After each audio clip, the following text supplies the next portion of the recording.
Gagal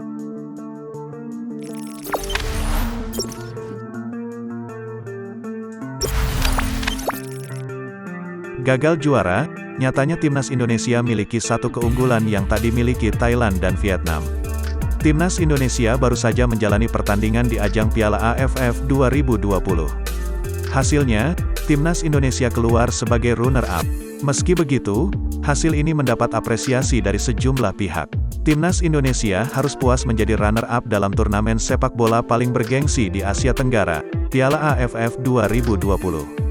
Seperti yang diketahui, timnas Indonesia sudah menjadi runner-up sebanyak 6 kali.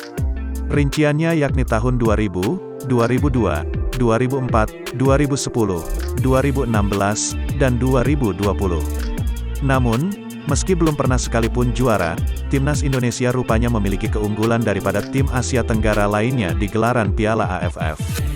Keunggulan yang dimaksud adalah dalam hal mencetak gol.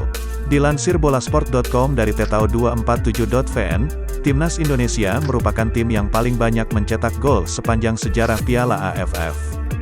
Secara total timnas Indonesia sudah mengemas 175 gol.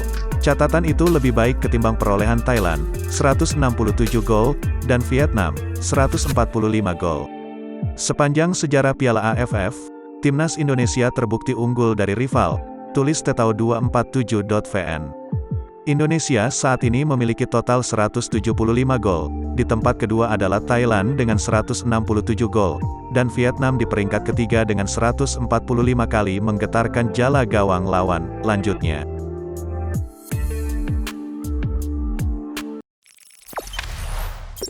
jangan lupa subscribe, share, komen, dan like ya!